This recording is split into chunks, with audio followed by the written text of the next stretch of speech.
Mes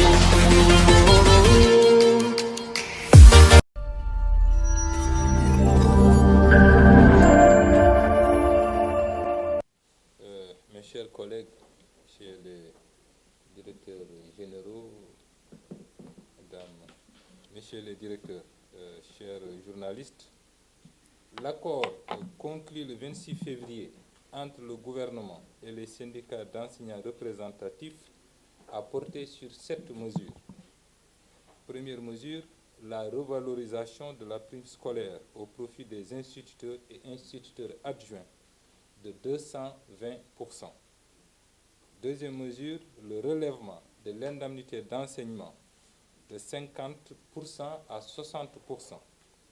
Troisième mesure, l'augmentation de l'indemnité de contrôle et d'encadrement à 100%. Quatrième mesure, l'augmentation de l'indemnité de recherche documentaire et de surcharge horaire perçue par les professeurs d'enseignement secondaire, les professeurs d'enseignement moyen et professeurs de collège d'enseignement moyen général à 114%. Cinquième mesure, la revalorisation de l'indemnité liée à la fonction dirigeante qui varie de 93% à 229%. La défiscalisation de l'indemnité de logement payée à 100 000 francs net d'impôt comme sixième mesure. Et la septième mesure, c'est la revalorisation de la valeur du point indiciaire de 5 points, passant de 51,43 à 56,43. Par conséquent, excepté, je dis bien excepté, l'indemnité de logement qui est défiscalisée, toutes les autres mesures sont fiscalisées conformément aux dispositions sans équivoque de l'accord. Pour les salaires du mois de mai 2022, chaque enseignant pourra constater sur son bulletin de salaire les rubriques explicites de l'accord ainsi que les montants correspondant au titre de l'année 2022. Ainsi, tous les engagements financiers contenus dans l'accord conclu le 26 février 2022 entre le gouvernement et les syndicats représentatifs d'enseignants ont été scrupuleusement respectés. Jusqu'ici, aucun dysfonctionnement d'ordre financier d'un quelconque point de l'accord n'a été porté à l'attention des services de la Direction générale du budget du ministère des Finances et du Budget. Au total, c'est un effort financier sans précédent qui a été fait en faveur des enseignants malgré le contexte de crise économique mondiale et pris en compte dans la loi de finances rectificative 2022 pour laquelle le budget révisé du ministère de l'Éducation nationale s'est établi exceptionnellement à 673 milliards 150 millions de francs CFA, compte non tenu des budgets des ministères de l'enseignement supérieur et de la recherche, ainsi que le budget du ministère de la formation professionnelle. À ces mesures de revalorisation de la rémunération des enseignants s'ajoute le soutien au pouvoir d'achat des Sénégalais relative à la subvention à l'énergie, au soutien au prix des denrées de première nécessité et la revalorisation des salaires des agents de la fonction publique pour un montant de 702 milliards de francs CFA. Nous rappelons que ces différentes augmentations de salaire des enseignants, ci-dessus rappelées, ne concernent que l'année 2022. Dans 6 mois, exactement à partir du 1er janvier 2023, d'autres augmentations suivront avant celles prévues en 2024, parce que je rappelle que sur les thèmes de raccord, nous avons donc planifié les augmentations sur 3 ans, conformément bien évidemment donc à l'accord qui a été signé entre le gouvernement et les syndicats représentatifs d'enseignants. Or, depuis hier, nous constatons avec surprise et regret la rupture unilatérale de l'accord par les syndicats d'enseignants représentatifs. Le gouvernement appréciera dans les prochains jours cette nouvelle situation. Voilà, je vous remercie. Avant de passer à la version Wolof, pour quand même vous donner une idée des efforts particulièrement importants que le gouvernement a eu à faire sur autorisation du président de la République Macky Sall. Je vous rappelle les grandes rubriques d'augmentation par catégorie d'enseignants. Pour les inspecteurs simples, l'écart des salaires nets, je dis bien des salaires nets, entre les mois d'avril et de mai est de 103 686 francs. Pour l'inspecteur en fonction, l'écart entre le mois d'avril et le mois de mai est de 179 010 francs en termes d'augmentation. Pour les PS, l'écart est de 96 474 francs en augmentation au titre de ce seul mois. Le PS en fonction, l'écart est de 112 943 francs. Le PM, l'écart est de 107 690 francs. Le PM en fonction, l'écart est de 109 423 francs. Le PCEMG simple, c'est 108 111 francs. Le PCEMG en fonction, 102 474. Instituteur simple, 82 031 francs. Un instituteur en fonction, c'est une augmentation de 125 888. L'instituteur adjoint simple, c'est 46 366. Et les instituteurs adjoints en fonction, c'est 72 666 francs CFA. Ce sont les rubriques d'augmentation constatées après, bien évidemment, la compilation des salaires par la Direction générale du budget. Et donc, je suis très heureux par rapport, en tout cas, à cette question. Je crois que vous avez parfaitement raison, vous n'êtes pas le seul, en fait, qui soit surpris. Parce qu'en réalité, comme vous l'avez si bien dit, les premières actions qui concernent les accords signés, nous les verrons pratiquement à la fin. Donc, nous aussi, nous l'avons constaté hier, comme le ministre l'a dit donc sur son document, avec regret, qu'il y a encore un autre plan qui est sorti. Et le ministre disait tout à l'heure, c'est comme s'il y a rupture, en tout cas, liée à cet accord. Donc, effectivement, la meilleure solution serait été, en tout cas, d'attendre, de voir donc le bulletin, de l'apprécier, et surtout qu'il y a un cadre qui a été installé, qui est un comité de suivi, qui n'a qu'une seule mission de regarder s'il y a des écarts entre ce qui a été accepté par les syndicats et par le gouvernement. Donc nous aussi, nous l'avons constaté, qu'effectivement, il y a un autre plan d'action, un 11e plan d'action, c'est une surprise. Mais déficit de communication, je ne crois pas. Faut-il communiquer sur, en tout cas, des éléments qui ne sont pas encore arrivés? Non, au moment où il fallait communiquer sur cet accord, des communications avaient été faites. Les communications étaient entre les mains de l'ensemble des acteurs. On s'en tient à ça. Mais je voudrais préciser une chose. Nous entendons souvent, et on le dit haut et fort, que l'État ne respecte pas les accords. Mais depuis 2018, il n'y a pas un seul, en tout cas, engagement financier qui n'a pas été respecté.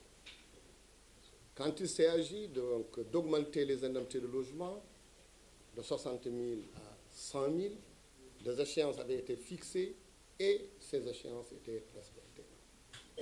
Donc, depuis que le président Macky Sall est au pouvoir, il nous dit de respecter nos engagements et le ministère de l'économie et des finances, le ministre des Finances et du budget aujourd'hui, fait tout le maximum, tout son possible pour les respecter et nous allons également les respecter. Pour nous résumer, en fait, il y avait 7 points. Ces 7 points, ce sont les points d'accord signés par tout le monde. On vient de donner la liste. Ces 7 points ont été respectés dans les bulletins. C'est ça l'engagement. Je crois que le ministre l'a si bien dit. S'il y a après, c'est quand même plus pratiquement 100 000 fonctionnaires, avec des catégories, c'est tellement différent d'instituteurs, adjoints, professeurs, etc., etc. S'il y a des écarts, on pourrait après, dans le cadre du comité de suivi, regarder s'il y a des différences. Mais on n'a même pas attendu ça. L'État a mis, comme on vous l'a dit tout à l'heure, pratiquement presque 700 milliards, si nous considérons les 3 secteurs, 1000 milliards dans le secteur de l'éducation et de la formation. Mais dans le seul but d'apaiser donc ce climat, dans le seul but d'assurer la continuité pédagogique des enseignements et apprentissages. Mais nous constatons qu'on risque de perdre encore une semaine au moment crucial pour les élèves, pour les parents, pour les candidats d'une manière générale. Et pourtant, en dehors de ce qui avait été retenu, le gouvernement est allé au-delà. Il y avait des omissions. Ça a été omis par tous les acteurs qui étaient là.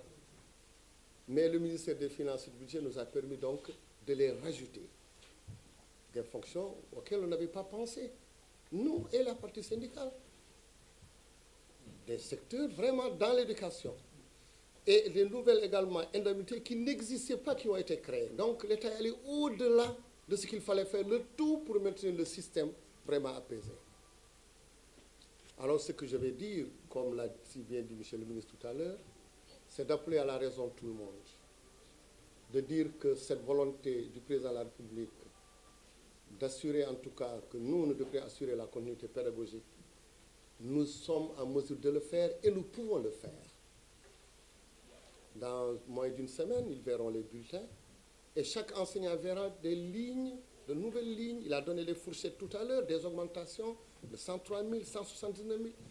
En général, quand il y a augmentation, elle tourne autour de 5, 10, 15, 20%.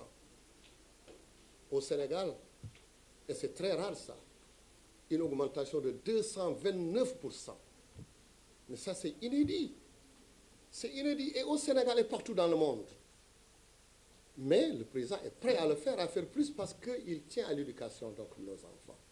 C'est ce qui fait que je voulais terminer par là pour dire que... Vous allez rejeter le 11e plan?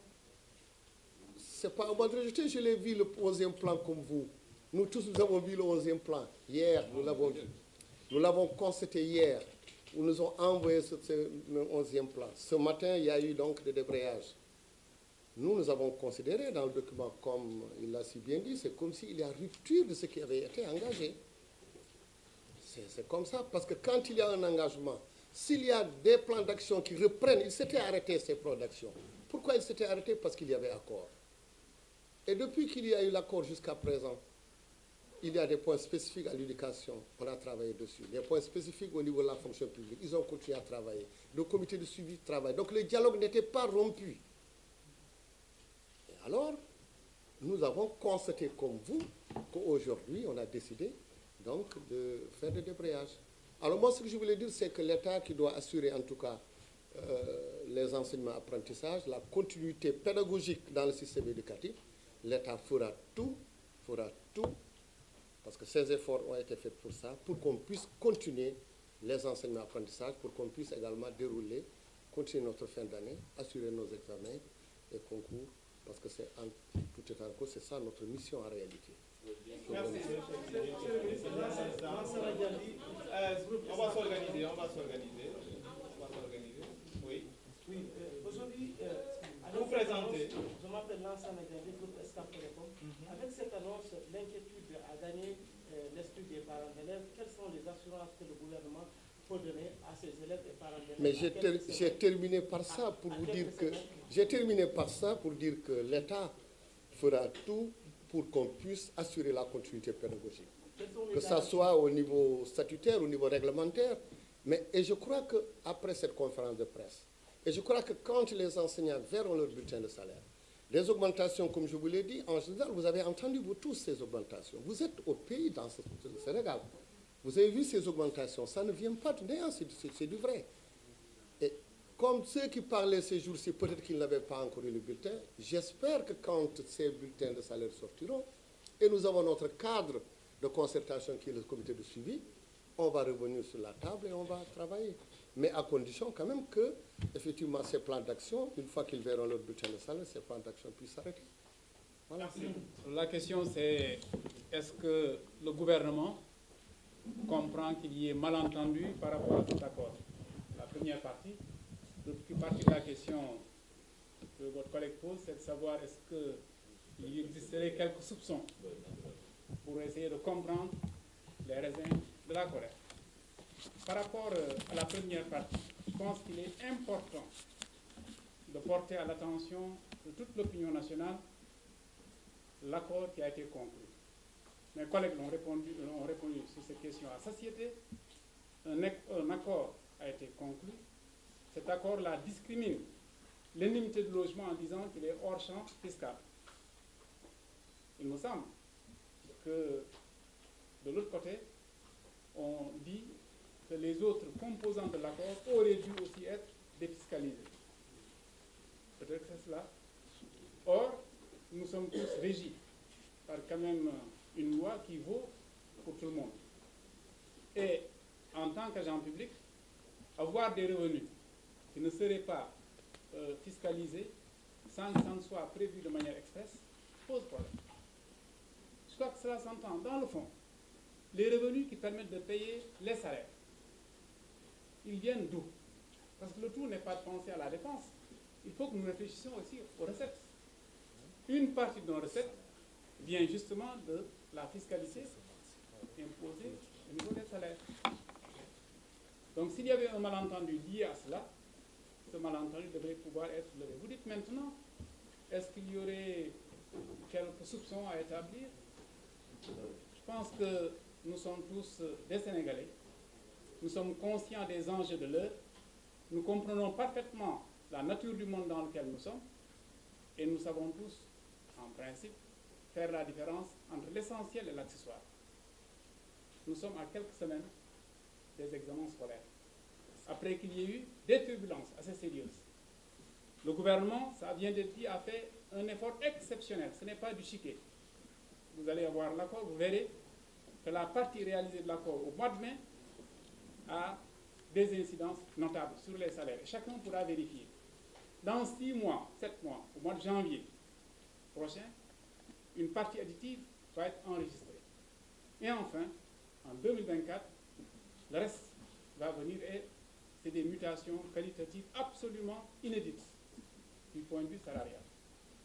Alors cela étant fait, dans ce contexte de rareté de ressources, dans ce contexte de renchérissement des prix, dans ce contexte de grosses turbulences où chacun se demande de quoi demain sera fait, est-ce que oui ou non notre pays a besoin d'être apaisé? Est-ce que oui ou non nous devons nous accorder sur l'essentiel et ne pas nous laisser distraire? Est-ce que nos enfants méritent de recevoir un enseignement de qualité et de faire dans la paix leurs évaluations? La réponse du gouvernement c'est oui. Et nous avons espoir que l'autre partie également, les enseignants, quand ils auront vu leur bulletin, quand ils auront entendu ce que le gouvernement donne comme point de vue, nous pensons que la paix et la sérénité vont revenir très rapidement dans le champ scolaire.